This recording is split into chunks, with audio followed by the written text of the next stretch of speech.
Swift holds a unique place in the implementation of the ISO 20022 standards, as the organisation oversees the implementation of the new standards, as well as the controlled removal of the existing standards. In this chapter, Stephen Lindsay, Head of Standards at Swift, talks us through the process, as well as the challenges that the organisation faces. So what is the scope and timeline to integration, and what approach is Swift looking to take with the implementation of ISO 20022? Is it to have a cooperative kind of approach, or are you just going straight into the implementation? So we did a major consultation last year when we asked our community whether they wanted to migrate to ISO 20022 when, and also which business areas. And the results of that consultation were quite clear, that there was definitely an appetite to migrate to ISO 20022 for payments in cash, not so much for securities trade or foreign exchange. So we took that.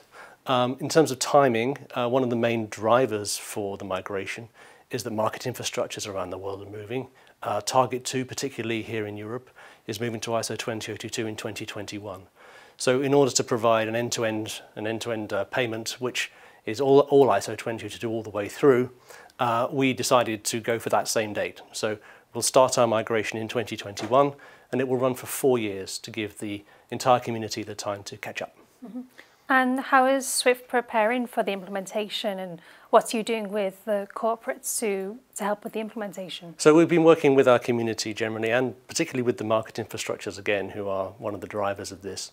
So talking to the Fed and the Clearinghouse, the Bank of England, EBA and the ECB here in Europe, looking at their plans and trying to make sure that our plans mesh with theirs. Also that the implementation of the ISO 20022 messages is compatible, so that we have a compatible story end to end. And what are some of the challenges that you're seeing right now? So I think that the major challenge for Swift is to make sure that the entire community of 10,000 banks makes this migration. It's not just the larger banks. So we need to find a way to engage with those customers who perhaps aren't necessarily as tuned in to what's going on with ISO 20022 as the larger banks in the larger markets. And we need to make sure that we have an offer in terms of services and in terms of product that's going to make that possible for them to make that move.